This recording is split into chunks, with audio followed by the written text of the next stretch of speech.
Welcome to Jonali blog. আৰু এইফালে আপোনালোকে দেখিবলৈ পাইছেনে পুৰা মানে এফালে পোলাও পুৰা হুইচেল মাৰি আছে, বন্ধ কৰি দি দিয়া। তাৰপিছত এতিয়া মানে এইখন অভিনন্দন পত্ৰ ডক্টৰ হিমন্ত বিশ্ব শৰ্মাই যে দি দিছিলে এইখন, মেট্ৰিকত যিকেইটা মানে ফাৰ্ষ্ট ডিভিজন ষ্টাৰ ডিষ্টিংশ্যন পোৱাকেইটাই মানে ধুনীয়াকৈ পাইছে। আৰু এইখন মানে পূৰা ফ্ৰেম বনাই আনিছোঁ গাইজ, কেনেকুৱা লাগিছে ক'ব। আৰু এখন আছে প্ৰমাণ পত্ৰ, এইখনো বাৰু দেখুৱাই দি দিম। মানে কালাৰ চালাৰ মানে বহুত ধুনীয়া লাগিছে।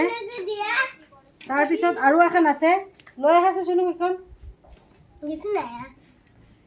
তাৰপিছত এইখন এখন আছে, মানে গীটাৰত তাই যিহেতু মানে ছেকেণ্ড পাইছিলে, আৰু ধুনীয়াকৈ শ্ৰী নাৰ্জীয়ে খানমলৈ অভিনন্দন জ্ঞাপন কৰিছে। তাৰপিছত এইটো অৰূপ কুমাৰ শৰ্মাই দি দিছে।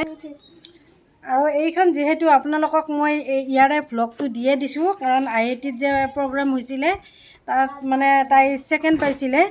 আপোনালোকে ভ্লগটো যদি চোৱা নাই তেতিয়াহ'লে ইউটিউবত চাই ল'বা। আৰু ধুনীয়াকৈ এইখনো মানে ফটো ফ্ৰেম কৰি আনিলোঁ।